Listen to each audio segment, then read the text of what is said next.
Hi, my name is Trey. I am 1 week away from taking a 6 week leave, or a mini sabbatical, if you will, from work. And today I'm going to talk about the process that I came up with to really make this decision and the strategies that I implemented to talk to my boss to ultimately give me what I wanted. First thing I'd recommend is writing down exactly why you need your sabbatical. And I know that sounds kind of silly because if you're feeling like you need one, you probably just do need one. But writing down the specifics of why you need one helps you, one, reflect on the things that could keep causing you to need a sabbatical in the future. Two, it helps guide the conversation with your boss. If you just say, hey, like, I'm completely burnt out, and then don't list the reasons why, your boss might not have as much faith that you're going to be an employee that they can retain in the future, which might give them hesitation to even give you the leave in the first place. It can also help your boss redefine your role and help spread some of the work around when you get back. So for example, a lot of the work that I outlined as causing me to get burnout was really around operational work that just kind of grew in scope that wasn't even originally a part of my role. I mentioned in my previous video where I actually have the conversation with my boss that I recorded, so you can go check that out if that interests you. But I mentioned that just because I was willing to learn a bunch of operational stuff that could help me do my job, a lot of others who could benefit from that work started pinging me for support. And while I really liked the people that were doing that, it ultimately led to a lot of my burnout. So relaying that information directly to my boss, it allowed me to say, hey, I need this time now, but let's actually solve these longer term problems together so that when I get back, I'm going to be a much happier employee that, can stay here for a much longer time. The second reason why it's important to write down the exact reasons why you want the sabbatical is because it can also help ground you if your sabbatical is a longer one. This is kind of a test run for me to see if when I get back to work, I might want some even longer time off and ultimately quit my job. No matter how long you're taking, if you're used to working all of the time, it might start to feel weird when you're not so stressed all the time. And while that is a great blessing to have and the ultimate reason why you're likely taking this time off, you might start to feel a little bit lost. It's kind of the opposite side of the coin of just having so much time. Less stress, but then more lack of purpose. Like, what am I doing with my time? Why am I here? I don't know what to do. So I anticipate having those feelings, and it might be the case that you would have them too on your break. So going back to that piece of paper or your computer, or wherever you've written down, this is why I'm taking this break, can really help soothe those anxious feelings and remind yourself that it's okay to not to have purpose at this time, or inspire you to realize that you need to discover like what your purpose is outside of work, and that it's okay to build aspects of your identity outside of work. So let's say you know exactly why you want to take the sabbatical and you're set on taking one. The next thing that I recommend doing is looking at all of the HR policies and all of your leave policies specifically and choosing which one matches really your need for the break. So for example, my company has multiple different types of leave. We're lucky enough to get caregiving leave where we can take care of like sick parents or friends who are incapacitated for some type of reason. They have like 2 weeks of that. Your company might have something similar, or they might have like volunteering days where you get to take, X number of days to like go help a certain cause. Maybe that's something you want to do during your sabbatical. So you could do some form of vacation, unpaid time off, and like volunteering. The point is, there are likely multiple different programs that are centered around leave that your organization offers, and you should be able to craft your exact request using one of those programs or a blend of those programs. And there might be some advantageous things that, you can really use that help you get paid during your time off. The one policy that I'm choosing for my work is actually unpaid time off. And the reason that I'm doing that is, one, again, I want to test what it would be like to actually have to dip into my reserves if I were to take like my true adult gap year. I kind of want to experiment on what it feels like to tap into that since I've built that up for so long. But, a lot of people probably will not want to not get paid during this time. So if you want to take a large extended time off, like months off, there's potential that you could get paid for some of that time depending on the policies that are available at your organization. So definitely read up on those, and it'll also help you craft a well thought out request to your boss that will eliminate friction for them in deciding whether or not to grant it. Like, think about it. If there are so many leave policies, it's then up to your boss or up to HR to, try and craft like what is going to make the most sense for you administratively. So if you do that work for them, you're eliminating a lot of friction, and it should, in theory, get your request approved a lot faster. All right, speaking of paying for your time off and figuring out how you're going to cover it, that is step 3. You need to make a financial plan for how long you're going to take off. Obviously, if the entire time you're off is not paid, you're going to need reserves to cover how long you plan to take off. Not rocket science, but of course, finances can be complicated. Now, where I'd recommend you start is learning how to make a budget. If you don't know how to make a budget, I recommend this video. I'll put it in the cards above. It's one of the first videos I ever made on this channel. I started really as a personal finance channel, and now I'm actually using the financial freedom that I've built over the past couple of years to do stuff like this and take breaks. But if you don't know how to budget, definitely start there. Know how much you're bringing in per month, know how much you're spending per month. Once you relatively know that, you'll know exactly the number that you need to budget for. For me, I'm taking 6 weeks off, so I'm doing a month's budget plus a half month's budget for that extra 2 weeks. And I know exactly what that is because I do a monthly budget every single month. Other thing to consider when making your financial plan is anything special you plan to do during your sabbatical. If you're taking time off, you likely might want to be doing something like traveling. You might want to be spending more time with your family. If your family's far away, you're going to need to travel for that. So just make sure if you have any kind of special plans, and it's really not just an extended, a long staycation, that you plan for those extra expenses. Last thing that I'll say about finances is you need an emergency fund before you start your time off of work. There's always risk associated with doing something like this. I hate to say it, but if you're not taking FMLA leave, which is, federally mandated that your employer does not lay you off if you take advantage of that program. I'm going to link in the comments a video that someone did recently that I found to be very helpful, where they broke down how you can use FMLA to potentially even get paid during an extended time off. But it requires diagnosis from a doctor. It requires ongoing doctor's visits and proof that you're not working, and also proof that your condition is persisting. Or a family member's condition is persisting. So if you're taking time related to a medical thing, definitely watch that video. This video is more so for, people that are taking time off just because they want to, or feel that they need it, but don't necessarily have an underlying condition. But yes, emergency fund.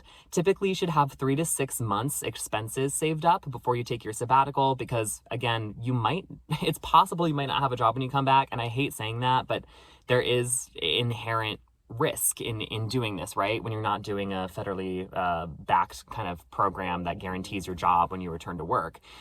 So also, and even on top of that, that's a worst case scenario, but something bad, could happen to you during your break where, you have a medical emergency, for example, or a family member has a medical emergency, for example. You might be needing to pay for that during your break where you're not getting paid. So having those reserves are really important. So once you combine your emergency fund plus the money that you'll need to cover yourself during your sabbatical, in addition to any other expenses that you plan to do, like travel during the time that would be above what you have for your monthly budget, that should help you arrive at your final number. And it should also help you determine how long that you're going to need to save for that. For example, so my expenses, I spend about $2,500 per month. So that I'm saving $4,000. It should be, I don't know what's half of 2,500, $1,250. So, really it could be $3,750 that I'm saving instead of the $4,000, but I'm just kind of rounding up to be safe. And for me, it would take 2 months to save $4,000. So I knew that, okay, I am going to save for this for the next 2 months. Step 4 is to define the risk that you're taking on by making this ask to your boss. How will this conversation impact the relationship between me and my boss? Is my job protected while I'm on leave? And do I expect to have one when I'm supposed to return to work? How are my benefits and healthcare affected while I'm on break? Mine, for example, are actually taken away. How does this affect my eligibility for any type of bonuses or even promotion potential for next year? It's also important to remind yourself of positives too. So that first question, how can this affect my relationship between me and my boss? I actually think there's a lot of upside to having these conversations because one, it shows your limits and boundaries. And of course, I hate like the idea, and I've worked with this on myself, so I'm not calling anyone out, but I hate the idea of expressing a boundary being a weakness. If that is the mindset that your boss has, like, it's probably not a great place to grow anyway. But if you say, hey, this is why I need to leave, I'm burnt out, whatever, I think it can actually really bring you and your boss closer together because it helps them understand the type of environment that you need to thrive in. And if they're a good boss, they should enable you and help shape your environment to make sure that you can produce the best work, because you producing the best work ultimately reflects the best on them. Tip number 5 is to write down the responsibilities that would need to be covered if you were to take your break. Think about who you think could take on the work so that you can suggest that to your boss. Some of the administrative things that were burning me out, I offered my opinion on who I thought would be a good fit for that. Obviously, don't be like, it needs to be this person. Clearly it's up to your boss to really delegate those responsibilities and not you for the most part. But in me listing names, it helped my boss brainstorm more people that were like that he felt could be more appropriate. So that's actually kind of another micro tip. Come with a solution in mind, but don't press it. Offer your opinion, but approach the conversation as, this is what I'm thinking. This is how I'm thinking my responsibilities could get covered while I'm out. What do you think? And that way it keeps it conversational. You've done your part by already offering your boss a starting point, and then they get to respond to that. And it just helps them solution, and it keeps the tone a lot more professional and also a lot more friendly, less, still professional, but a lot more warm as opposed to cold. Also, if you're the sole owner of a work stream or, a tool, offer to write, flows or SOPs or write training materials so that while you're out, those things can get covered. And I'm not an AI enthusiast by any means, but I think something that it's really good for that I found for my sabbatical, for this break, is for writing those flows and training materials. Those are pretty much all of the nuts and bolts. So you have an exact reason that you can communicate to your boss of why you need the leave. The approach that you want to take that is available to you with the HR policies that exist, as they are today, and you're already recommending a solution. You've already, have a plan, at least, maybe not, obviously you haven't told your boss yet, but you have a plan for how your responsibilities are going to get covered, and you know how you're financially going to cover yourself during this period. It's time to actually practice having that conversation. And this part can feel really weird, but you can do it in a number of ways. You can do it like a vlog, vlog style. You can record yourself talking about, these talking points.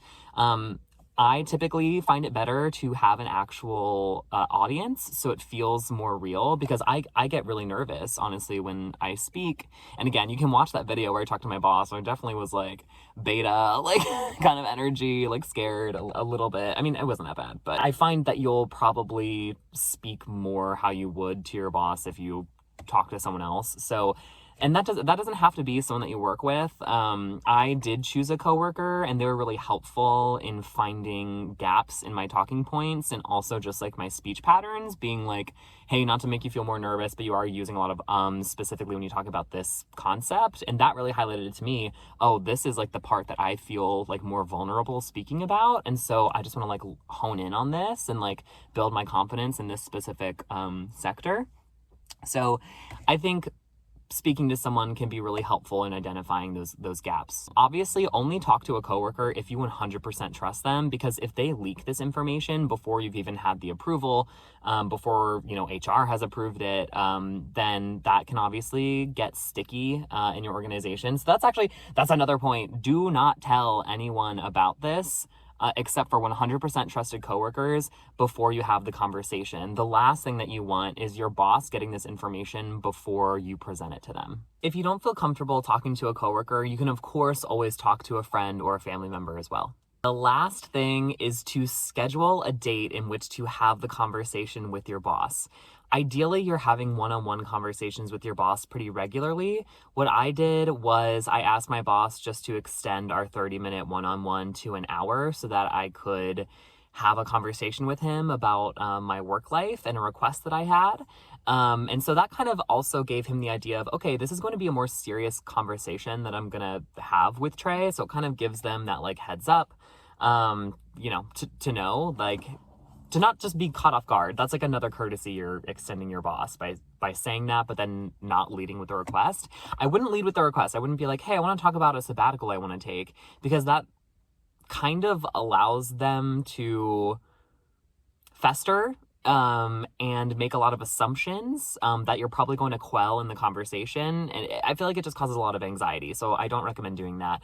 But I would just say, like, general topic, I want to talk about like work-life balance, and maybe just leave it at that. But commit to a date and then inform your boss of the topic. And in that way, by also giving your boss a heads up, it kind of doesn't allow you to chicken out. Those are all of the tips that I have for you in prepping your extended time off request to your boss. If you found this video helpful, please give it a like, comment, subscribe, yada yada, all those things. I hope to see you in my next video where I detail my goals and what I plan to do during my time off. Until then, good luck. You're going to rock this conversation, and see you next time. Bye.